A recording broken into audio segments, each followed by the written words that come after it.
Wiki wiki. Oh, I shouldn't do that. That was awful. That was the mouth intro to Town Square Central podcast. We're going pirate radio on this thing, people. We have no permission to do this from Milax, but a general kind of like he's on hiatus, and we can't stand the thought of there not being Town Square Central. So we're gonna, go pirate radio and make our own episode. So I have, my name's Chris. My main is Quivet. I've been on once before on the Why We Play Gemstone episode because I bugged Milax about doing it enough, so we did that. And this one is going to be about Dusk Ruin, the big event that's a lot of people's favorite, super great event in Gemstone. And I have two people joining me with it. One is Mr. Erik. Hey, how you doing, Erik? Hello, everybody. This is Erik. I play Macillus, and during Dusk Ruin, a multitude of other characters as well. Okay. Well, I'm sorry to interrupt. I got to call you out on this. You cannot be Macillus and refer to yourself as Mac in game. I'm sorry, you can't. All right. Well, yes, I can. That is GM Quilic, everybody, who's also on the show. Hello, Quilic. Good evening. I couldn't let that go. I'm looking at your name. It's an open secret. Before I became a GM, I played Ubar in game. I no longer play him, but Ubar and Macillus were acquainted in game and through the town crier and things. And he told me in many occasions in game to refer to him as Mac, and then he's introducing himself as Macillus, and that's just not Macillus. gonna fly. You know what? The character normally goes by Mac, so we can call me Mac. How about that? I call There you we go. Big Mac Daddy. Okay, so let's do the Dusk Ruin primer. This is exciting. One of us has got to introduce this thing, and it's not going to be me, so I'm going to pass it over to Quilic. Dusk Ruin is an event, right? A limited time event in Gemstone, right? Dusk Ruin is an instanced thing. It's one of our pay events. We generally run it twice a year. It's set in Blood-Riven Village, which is sort of a dirty, nasty, place where you can get stabbed in the back only if you're really lucky kind of place. There's sewers, so thematically, it's meant to be that. The highlights of it, people run it specifically to get blood script, which is the name of the alternate currency that is available in Dusk Ruin, and there's a few different ways you can earn it, and we'll get into those. But basically, this is a sort of a lot of people really enjoy this because this is where a lot of mechanical things come out as opposed to like fluff or non-mechanical new scripts and things like that. If that's what you're looking for, Dusk Ruin might not be entirely up your alley. This is the place where you go to get you accumulate blood script to get mechanical things, get better at combat, magic, what have you. That's what Dusk Ruin. That's its niche, if you will. Sure. And thematic, like lore wise, does it? There's a quest verb in game, right? You type quest transport Dusk Ruin or whatever, and your character poofs away to the blood-driven village. Why does it come around every twice a year? Is it kind of spelled out in game why it comes and goes? I don't know. That's okay. That's okay.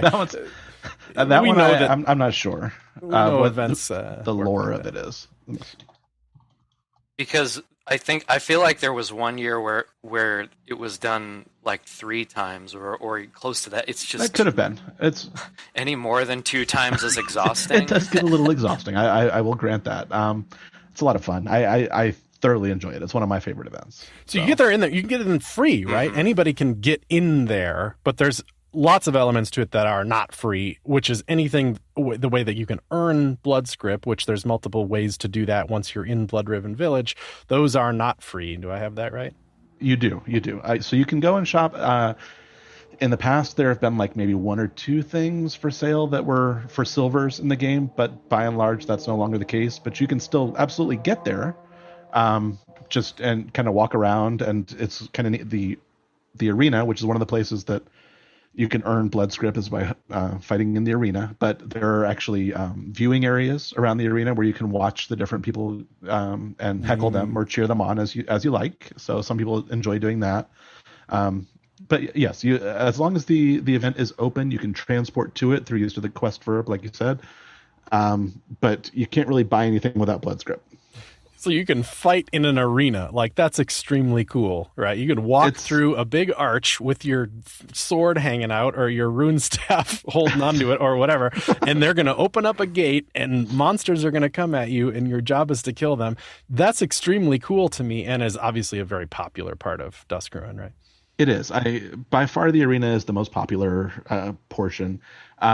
It's basically like you describe. The first time you do it, it's a total rush. The 1,000th time you do it, a little less so, but it's always entertaining.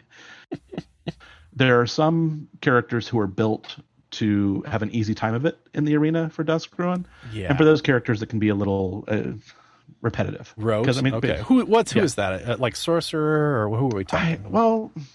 So for the most part, any capped character has their routine and their gear already set for just general hunting, and they can take that into the arena and do well. But warriors do. I mean, you go in and you type berserk and you sit back and you watch. I mean, so I'm overgeneralizing, but that's they have an easy time of it. I personally play a capped wizard and he has no problems. It's pretty enjoyable.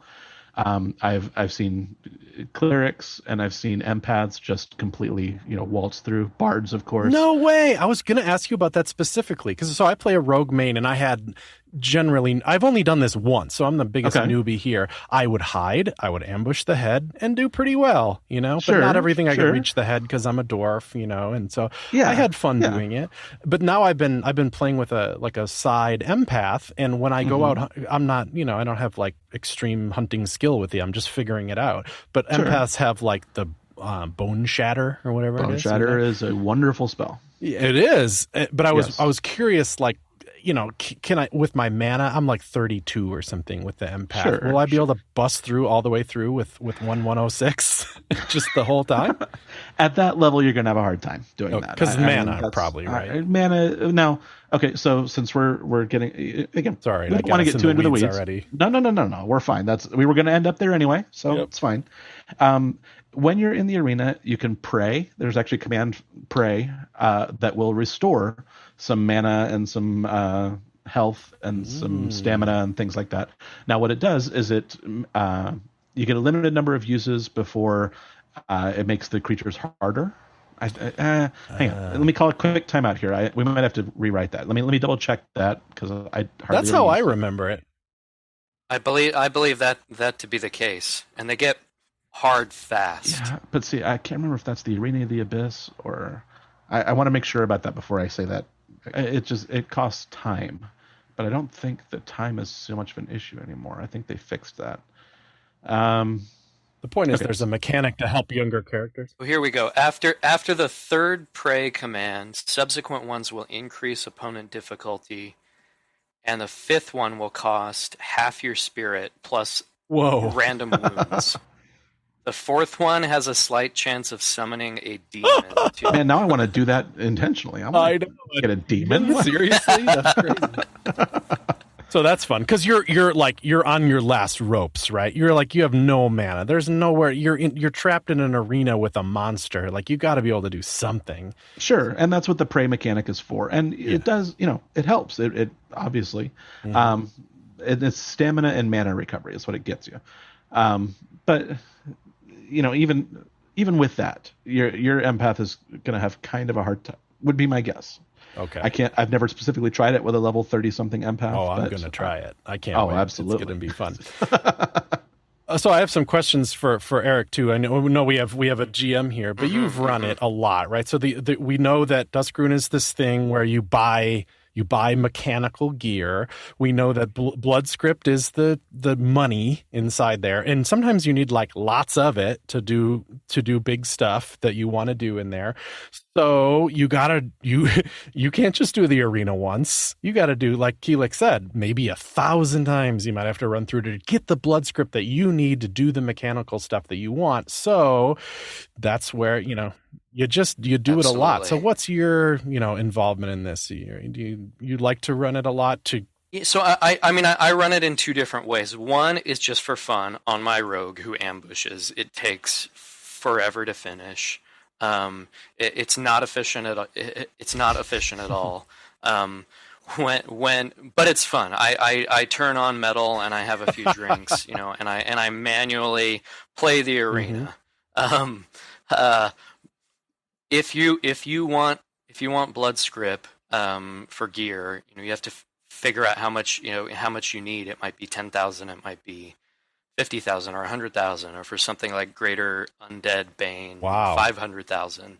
And just so that we have the math right in our heads, you win the arena, you come out, you're a champion, you get a package, you open the package and it has some goodies in it for you, but you also were awarded some amount of blood script. What is that number for winning the arena? A perfect win in the arena, if you're playing it as a single character, is 275 blood script. I believe if you get hit, if you take some damage, the timer mechanic, I think, has been changed. It's been so long since I've so there's some things that can happen that you'd get less. There are some things that can happen where you get less, or if you get killed, there are 25 monsters that are going to come out at you. Every fifth one is a boss monster. So if you make it through all 25, then you get if you die halfway through, you might get 200 or something like that. So you can imagine that you really do have to do this, dozens, hundreds, thousands of times for some of the highest stuff that you want to get. Okay.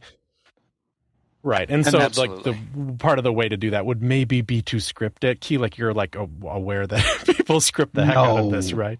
No. Okay. Just wanted to be sure. Yeah. The hell you say? No. Yes, I'm fully aware that there are there's a couple of scripts that people use to do this pretty much nonstop. I will point out for the record that scripting while away from the keyboard is against policy, and we will bust you, even at Duskruin. So just keep that in the back of your mind. Scripting can be the fun. Like if you're doing it right and you're at the keyboard, scripting can be fun too. It's absolutely. I've been there, done that. I have some extremely complex, Stormfront scripts that I use for a variety of things. So, and that's enjoyable to develop those and sort of test them and stuff like that. But I mean, the key is, you have to be sitting there at the keyboard. So that is one of my favorite things too. I've come to realize is, so you also get more script. You can have a 2-person group or a 3-person group. I think it's 280 or 290 max for a 2-person group and 300 each. You do a 3-person so you get group. More each by splitting it? So you get more each if you do a 3-person group, but it also takes more, coordination with your scripts. There's all sorts of I'm sitting there for 6 hours a day sometimes trying to tweak my script to see if I can get the time down, lower and faster and not run out of mana and not have to pray. And it can be fun. It can be fun there figuring that all out, and also incredibly frustrating. So Quilic, what are you doing during DR as you're in your GM What am role? Oh my goodness. Generally speaking, there's a lot. So Duskruin is a very popular event. A lot of people run it. And a lot of people run it, pretty much constantly. And it's a place where a lot of new scripts become available. And so there's a lot of bug fixing that kind of crops up. People find issues with things, and we're dealing with that. There's also when we were talking about the sort of some of the higher blood script, valued items, those are available in the high-end script shop, HESS for short. Okay, that's good that you covered that. When people say HESS, they're talking about high-end script shop, which just happens to be one of the stores that's just sitting in there. Just like they might call Duskruin DR and they might call Bloodscript BS, just for for the people. Sure. Yes, the high-end script shop is slightly different. Is different every run of Duskruin, and has things that can range from 10,000 blood script, maybe 25,000 blood script at the low end, up to 500,000. That's even the lowest end is a lot of blood script. Well, now I agree, but this is for the high end script shop. There are high end. Yeah, and that's where you get some very limited availability things that you can have a very hard time getting outside of Dusk Ruin that you can get here. And it's there's the high end script shop, but there are lots of other shops as well that sell things for blood script that for far more reasonable comparatively amounts. And there's a ton of things for sale, things that have been there for a while, plus new things, and there's unlocks and things like that. And the other to make a note, like the people who are the items that sell for like 500,000, blood script, you're talking about a lot of time. Now, what people will do is they'll just save up their blood script from run to run. It's not like it expires or anything like that or whatever. It's like it might take you 3 or 4 runs of Duskruin because you've got your eye on that one thing. Now, of course, then you're hoping that it's going to be there when you finally have enough to afford it. So there's a little bit of danger with that. But frequently people go from event to event and just keep their blood script because they've got their eye on something in particular in the high end script shop. Okay. And that store I think there's some appeal to it in the sense that there's all kinds of fun stuff you can get in Gemstone if you're like around and paying attention and like a merchant. That's probably that's for decades has been a fun thing about Gemstone is, oh my god, there's a merchant, run, get in the line, spin the wheel, all that stuff that's so fun. But there's chance to it in the way that can make you feel sometimes is like, oh crap, I missed it. I always miss it. Why do I always miss it? Whereas I never Hess, get spun or Whereas Hess is just sitting there. I'll just walk in the store. The one caveat I'll give there, because I agree with you. I agree with you wholeheartedly. The one caveat that I'll give is that Hess will have limited availability items sometimes. So they're like 3 people buy it and it's gone. Exactly, and so so that would be the only problem there. Like you're saying, you hoard and you hoard and you hoard and you run the arena and you dig through the sewers and you're like, yes, I finally got enough, and you get there and it's sold out. So day one is a good day for Hess. Yeah, it generally seems to open, around after the first or second day. Rarely has it opened like the same night that the Dusk Ruin starts. So you usually have a little bit of time to collect what you need. And I think last time, items that were 100,000 blood script or less in the HESS were made unlimited for the first time. Is that still correct? I can confirm that's what it was last time. I can't give any details about this year's HESS. Okay. So. Understood. Oh, I have a question there. Who decides what will go in the Hess, and how many of each script are allowed to be offered? I don't know if you guys saw, but Wyram posted sort of his creating adventure post that was sort of kind of like a State of Alanthea type thing. Yeah. And in there he mentioned that we no longer have an events team, that all of our events are sort of, it's the GMs who want to work on them. So that's a thing. And the way it works is for each run now of like Dusk Ruin, for example, or for all of the events, there will be there's a lead.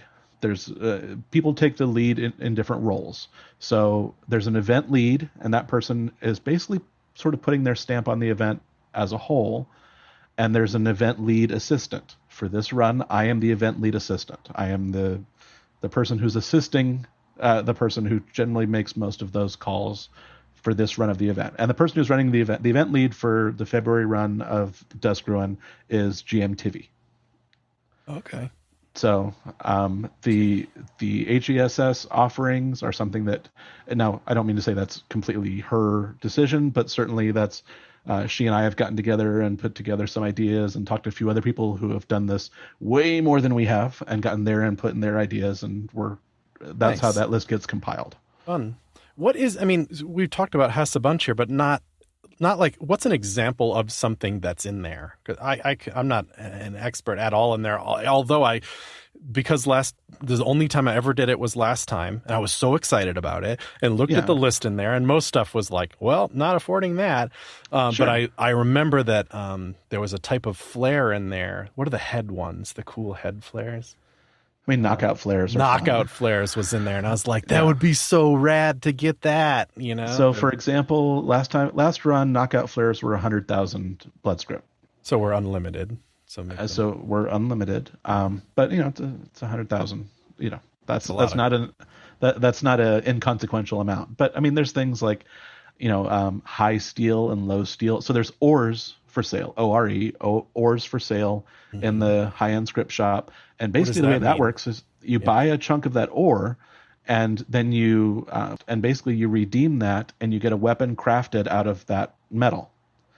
So like you can buy a chunk of high steel ore, and then they'll come down and be like, what do you want to turn this ore into? And it can be, a weapon or a piece of armor, depending. I mean, there may or may not be. So that's how ore turns into armor, as you just like ask. In this particular instance, yes. That's cool. And high steel is some, I don't know much about it, but doesn't it like inherently have some like amazing flair or something?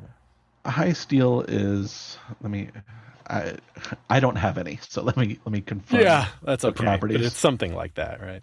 Yeah, let me give you an actual answer. So it's a natural plus 30, and it's naturally extra planar bane.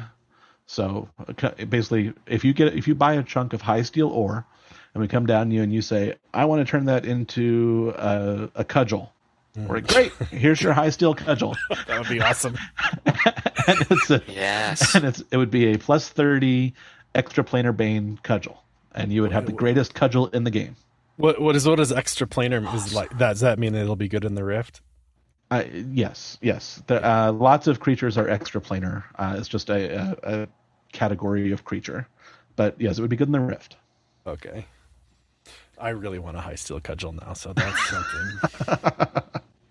So that's something that's in Hess 2 are these ores. So it's stuff like ores. It's stuff like unique adding flares. It's stuff for like you can unlock some things like Vol Armor unlocks were in there last time around. Oh, nice. We try and we try and have something for everybody. That's sort of the idea. The idea is anybody should be able to walk into the Hess shop and go, okay, most of the stuff I don't care about, but I need that. Right. Okay. So that's what we're trying for. So we spent a bunch of time talking about the arena because it's so popular, because I think its BS output is possibly the highest, but it also means that your character needs to be really combat ready and stuff like that. There are some other ways of earning BS at Duskruin, right?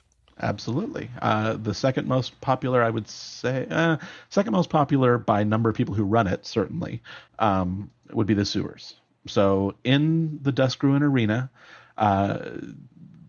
as far as like the lore of it or the layout of it, the sewers underneath Duskruin get a whole lot of detritus, if you will, from the arena itself. So like all of the gear and weapons and things like that from all of the people who fall in the arena, their stuff can end up in the sewers. That makes sense. That's so why you there's search around in there and you find a weird cudgel. It's because somebody died in the arena, dropped their cudgel, and it fell in the sewer. Thematically, yes. That makes so much sense. We did that. Thematically, yes. Now, is that some real players? No. That's those are randomly generated. But but that's why there's stuff in the sewer in Duskruin. So you go around the sewer. I've done this a couple times, so I'm sorry I'm like the least qualified explaining it. But you just go like north, northeast, whatever. You explore the sewer, and everywhere you go, I believe you just search. Like you can search any other room, and it'll be like you found 12 blood script. And you're like, oh, that's cool. But you will find it. And what? And a rune staff. And a rune staff.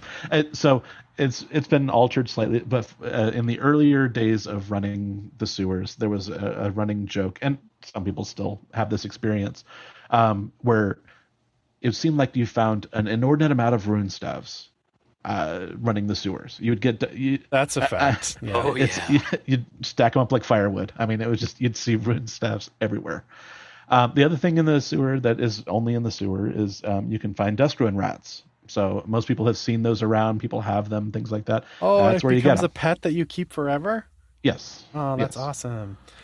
Well, that's cool. And so you find weapons, and then chances are you just pawn them, and they're worth like 17,000 in silver or something like that. But you also, but you can't I would die. Caution. You can't die.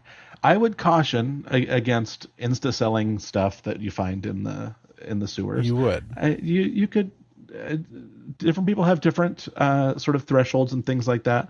You can find good stuff. You can find good stuff down there. Now, you're not going to find a high steel cudgel, but you can find some good stuff. So you might. Is that because there's randomness involved? Surely somebody coded this, right? One of the things that the things could have is like, what do they call that when you you put your badge on and it's strength +8 enhances? Enhances. Is that what you're alluding to? Is that they might have incredible enhances on them randomly? Sure. I don't know about incredible, but certainly ones that you could use. I will just say this. Before I had a character who could really run the arena consistently and do well at it, I did quite a bit of sewers, and I'm still using quite a few of the things that I found in the sewers. Oh, wow. So, I mean, you can, they're nothing earth-shattering by any means, but certainly things that fill a need, and I'm very pleased to have them. So. General recommendation starting out, would be anything that appraises over 35,000 in the pawn shop, you might want to keep and sing through. If you're running it thousands of times, you might want to use a script like Loot Be Gone, where you can actually set the amount, to have the script sell anything, over 100,000 appraised value.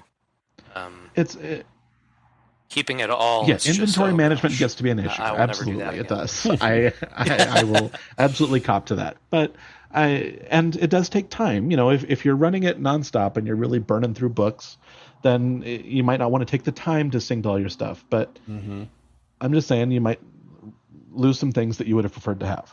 I wish I had maybe Milax will let me log in. Oh, I would never do that. But I need a bard. I don't have a bard. So. Sewers are more chill, we'll say, To me, it feels a little more relaxing to do a sewer run instead of an arena run or whatever. But you mentioned the word book. We haven't said the word book before. A book is, I have to type in my credit card to buy one of those, right? I actually don't have to because you already have my credit card for the account. Oh, yes, we do. Yeah. But that's money. It costs you money to do this. So let's talk about that. Well, okay. So two things. When a book is generated, somebody has paid money for it. There is a thriving business where people sell books that they have bought with real money for silvers. So it's a pretty... And that's cool. Speaking, that's within Simutronics. Okay. Absolutely. Yeah. Okay. Yeah, absolutely. Go for it. And generally every run, there's a couple of names who always have books, basically. It's, they buy a little large... meta economy, as it were. Exactly. So you can absolutely buy books for silvers. You can also buy books, and this is all third party, from another player, for blood script. So people will say, basically, look, if I run this book, by which I run through the arena, I do every one of these entries. Half a step back. A book is a set number of entries into either any one of the 10, three options. 50, 100 or something. Exactly. So the theory goes, if I run this book, I know that I can get all perfect, everything on it. It's just going to cost me my time. But I'd be willing to sell it for a little bit less in the interest of time. Okay. And so you might buy it for the amount of blood, and you would make a net profit of blood script, plus you'd get all of the, rune staves or whatever it is that you find, treasure-wise or whatever. And so that might be a good deal for you. So that also happens frequently as people, sell books either for blood script or silvers. Now, at the end of the day, if you want a book and you don't want to deal with all that, people's prices vary, and there's, it's a whole thing. You got to find somebody who's willing to sell at the time you need it and that kind of thing. Then yes, you plop down your credit card and you buy some semi-coins, and you pick whichever book level sounds good to you. Yeah, I feel like people are, you got, like, it's the only place to buy salve, so you probably already go into that store once in a while, You're already getting free semi-coins each month. That's true. Like the most recent gift box, I believe, had 12 free entries in it. So if you haven't already claimed your gift box, you get 12 free entries. And oh, really? Yeah, to Duskruin? 17 free entries. 17. That's right. That's the most free entries we've You're ever welcome. had by a No. bunch. That's Which is cool. really I didn't cool. get my box. Did it just drop? And along that, and included in that gift box were some other Simucoin items that are super helpful in all three areas you're running in Dusk One of them Ruin. was the blue potion, right? The encumbrance one. That one rules. Yes. Yeah. That's a necessity for Dusk Ruin if you don't want to be going to and from your locker every 10 minutes. And then the enhansive rechargers. I mean, if you're standing in the arena or all day long fighting, it is great to just be able to throw one of those 30-day charging potions on your best enhansives. Good idea. They really make a difference in the arena. Actually, I think Worm said that there would be a Simucoin sale, as there usually is on some of those items during Dusk Ruin as well. I don't think it's up yet as of us talking on Friday, but we still have a week to go. Quilic, do you have any information on that? That's above my pay grade. So. Right. He said there would be, and there were the other great items are like locker size, expansions, or if you don't have a premium account, you can get the Simucoin item to give you multi-town lockers. For a month. That's super helpful for holding on to all of your loot. Yeah, you really should have a premium account. We can, there you go. 10% off those Simucoins too makes a difference, especially if you're buying them. So as a player, it's no surprise to us. We're like, okay, in order to even participate in this thing at all, we have to spend money. So it's kind of no wonder that it's that some GM effort is being thrown at it, because it's probably a somewhat profitable event for y'all, right? It's yes, yeah. We do pretty good with Dusk Ruin. Okay. And that's not, and there's one more, and I know all three of us are like I think we mentioned before the show that we know the least about. There's a third event, and maybe there's even more than that. I don't know, but I know one that I've played is called the Heist. Yes, the Bank Heist. So the Bank Heist is, it's the most recent of the blood script generating activities that you can engage in. There's 3 factions that are associated with it. It's a really cool event to run from like a role play kind of perspective. It's got a really cool like self-contained story and things like that. Mm-hmm. Basically, it's kind of what it sounds like. It's a bank heist. You are joining up with one of these 3 factions. There's the silent investors, the Ophidian cabal, and the poisoned heretics. So and you can pick which one, and each one has their own tasks they have to do when they're in the bank, and they walk you through those. It's some, there's some puzzles to it and that kind of thing. And it has a lot of like hiding and sneaking and depending on which group you do and that kind of thing. I mean, and there's skill checks and things like that I'll go through with it. So you get blood script, which, awesome. Right. You can also get collectible items. So the collectible items go towards, this is the thing you can only get through the bank heist. It's called a bag of holding. Nice. And a bag of holding lets like you very much like D&D. So a bag of holding lets you hold, shocker, a large number of items in a single space. So like you can have a whole bunch of, Rolton pelts all in one place in your bag of holding. And the collectibles you can find while running the heist are items that you can use to upgrade your bag of holding. So, and that's the only place you can find them. So that's very unique to the heist. It is. Yeah. I want to make a bag of holding just for high steel cudgels. See how many I can fit in. I look forward to seeing you try. Yes. So those 3 things are the ways that you can find blood script. There's another thing. So we talked about the Hess shop. There's another thing, the Treasure Trove. So the Treasure Trove. About this. Tell me, what is the Treasure Trove? Okay, so the Treasure Trove, it's in a shop on the grounds of Bloodruin Village, and so this is a system that also exists in Ebon Gate. So just to put that out there, but it's different for Dusk Ruin. What it is, it's a raffle system. It's like a token raffle system. So like you get tokens by doing any one of those three events. While you're earning blood script, occasionally you'll also get a token, or you'll find one in the sewers or things like that. So you go to this place, you put a token in. So you go into this room where the trove is being held. Yep. And there'll be an item up, like on a plate. Basically, this is the item that's going to be drawn for next. It's and probably a high steel cudgel, but it could be something else. It could be something else. The possibility exists that it's something besides a high steel cudgel. Okay. However, if you decide you want to enter to try and win this high steel cudgel, you can put one of your tokens in the box for it. And then the raffle draws whenever it draws. And so can I buy tokens with silver? Can I buy them with blood script?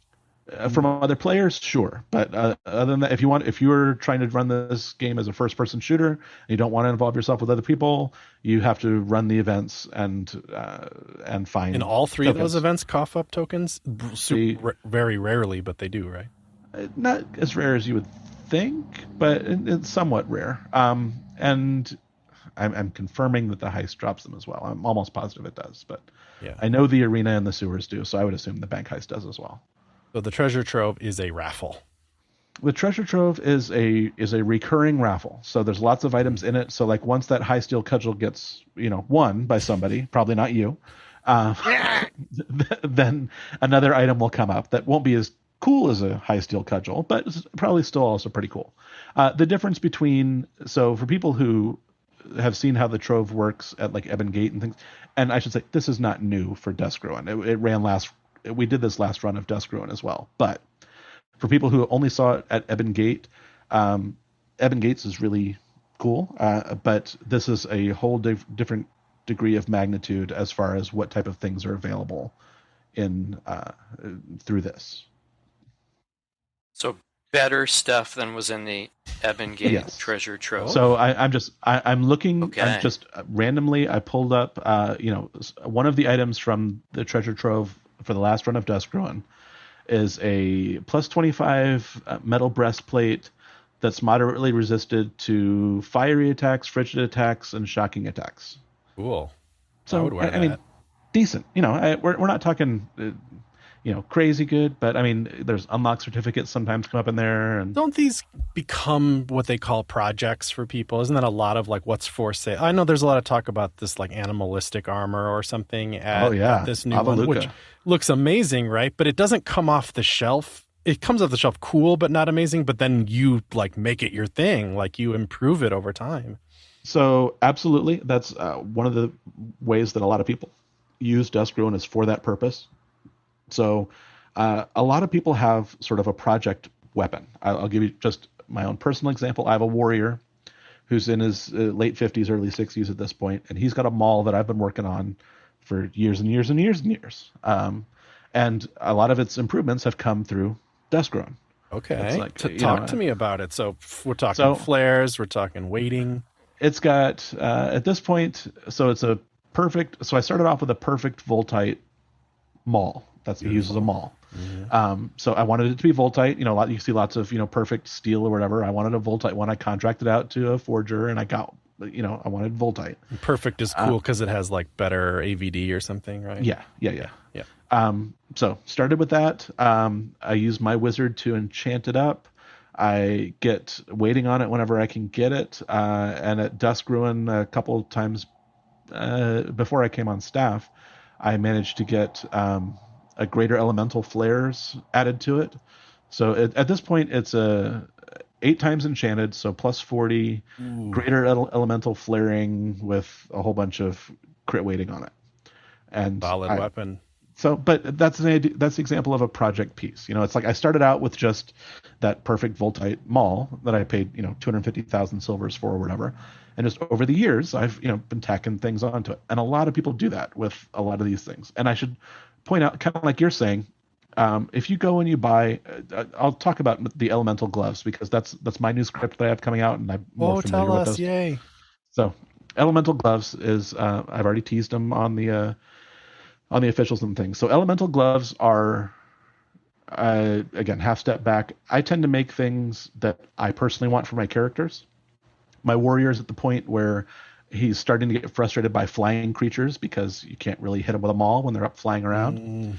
So conceptually, what these gloves are is they're unarmed combat gloves, so they function, for unarmed combat just like any other UAC gear.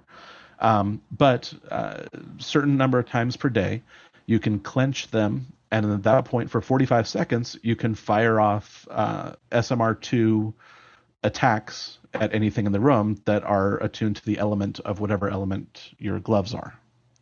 So you're shooting fireballs out of your hands at eagles in the sky. Essentially. Damn Griffins. And yes. And there's all kinds of things in and amongst them. There's some stuff with demeanor where you get different verbs and things. There's a pretty significant mechanical benefit. So each of the gloves, there's 4 different varieties of them that are for, fire, cold, electricity, and earth. And whatever your character is attuned to, if your attunement matches the flares on your gloves, then you get a couple extra fluff verbs, and you get a pretty significant mechanical advantage. When you choose that attune? No, I'm not attuned to anything, am I? How do I know? You type attune in game, and it'll be like, cool. It's a verb. Yeah, it's a verb. And you pick which element you want to attune to. I highly recommend that if you're going to do the gloves, you get the ones that match your attunement. But so that's a good example of a project piece. Are they off the shelf? So you can buy them off the shelf, and off the shelf they do some cool stuff. They come off the shelf at plus 25, so 5x by the old system. So pretty good off the shelf. Now, so like if your attunement matches for these gloves, you get an automatic plus 5 to the enchantment functionally. So if you buy one that matches, they kind of come off the shelf at 6x, if you will, plus 30. Could you get them? Could they be plus 55 then theoretically? They cannot. That's the question everybody has. They still cap at plus 50. Okay. But you can get there at quote unquote 9x, and then they would functionally be plus 50. Yeah, it'll be cheaper to get you up there. Yes. But again, that's a project piece. Really what you're getting is you're getting a 5x flaring weapon. Assuming that you don't match the attunement or whatever, and that's a great starting point. It's got some cool verbs to it. I like to think they look pretty nice, things like that. That's where you start. And then it's like, okay, then you turn that into a project piece. Like these, you might even have another slightly mechanically superior set of gloves that you're already using on your, whatever UAC character you have. But you use those for a while you're working on these, and you plot out. It's like, I want to do this with them. I want to do this with them. And you just build them up over time. And Duskruin is one of the best places to do that. So 5x, 6x feels like some kind of wall, right? That feels like there's never anything off the shelf that's like 7x. Is there? Not to my knowledge. Even 6x is a little rare. I mean, you see some, but generally 5x is a good kind of sweet spot for just interesting. For stuff off the shelf. And part of that is because, it's a good thing to have project pieces, and people don't, they want to be able to make. So like if you buy something, say you buy your cudgel off the shelf at 7x. Well, that's going to make it a little harder for you to find somebody to ensorcel it if that's something you want to do, because that's so maybe you want to get that done instead, or there's just we want you to be able to make your choices about what you want to do to improve. You don't want to yourself. buy the thing and be like, I have accomplished my goal, cancel account. Maybe you want to use it on your lower character. Sure. Yeah. So, yes, project pieces are very much a thing at Duskruin. Everybody's got something they're working on. Well, speaking of project pieces, we haven't talked about this. Is they're just sitting there not right next to, but it's in the Blood Ruin Village is the smithy, which is also a very thing that people get excited about, right? Absolutely. So the smithy, frequently called the WPS smithy, that's weighting, padding, and sighting. That is for blood script at Duskruin, but you have to get an invite, and so you get a smithy invite usually from the fighting in the arena. You go through, and then one of the times when you get handed that bag at the end, they'll be like, oh, and by the way, you also have an invite to go to the smithy. I remember getting one from the sewer too, so it's... You do get one from the sewer too, and you have to get one from the heist as well. And once you get that invite, you get one entry into the smithy, and you can go in and spend as much blood script as you want on improving whatever your gloves are. Which means, I bought my project piece. I'm going to add some damage weighting to this sucker, and sure. And you can absolutely do that. And then, but it's like limited by windows or something. We don't have to get on. We could probably do a whole show. And I like that you call it WPS though, because that's like the new way to talk about this stuff, right? Yeah. That's what the system. That's what we call the system. I mean, that's what it is. Yeah, I remember because I was trying to figure this stuff out because I'm, whatever. I played a long time ago, come back, and I always remember I had this thing in my head where I was like, "Oh, fire flares, that means it can't be blessed." Or something. But then the new system it feels like there's like 4 slots and they can be filled with different stuff, and weighting doesn't really have anything to do with that anymore. And we need to do a whole item properties episode. Item design 101, 102, 405. So no, I got an axe. It's got crit weighting. It also has knockout flares, and I can still bless it. I'm like, how is that possible? But it just is. Yeah, you could do all those things. It's a little confusing for me, I will say. So it's confusing for me because the terminology, the category A, B, C, and D isn't what the way I think of it. It's not what we actually call those things. Oh, that just made it to the wiki, and now it's in everybody's brains. Well, I will certainly say the A, B, C, and D is easier. You know what I mean? It's just that's not the way my brain is. So I have to stop and think about it. It's like, what do they call B again? No, so I know that is this, and so I see, because you look at the code and it's right. And sure, or the properties and things like that. But yes, item properties is this whole other bag of worms, and I would let somebody far more knowledgeable than I speak on that. But yeah. All right. Well, we've covered a lot of ground here, so I want to do a couple of things, one of which is letting you do some teasers and stuff on that. But before we get to that really quick, is there some advice you might have from people on how to do this, how to enjoy this, how to participate? So for me personally, I would say try everything at least once. Try the different, if you decide that you're going to do this, take your free 17 entries, go run the arena a couple times, go run the sewers a couple times, go run the heist a couple times, see what appeals to you. They are all very different. And so odds are one of them is going to be more enjoyable for you as a character. I would say, generally speaking, whenever I go with a goal in mind. It's like, I want to get, that Quilic guy, those elemental gloves look really cool. I want to save up enough. Those cost this much blood script.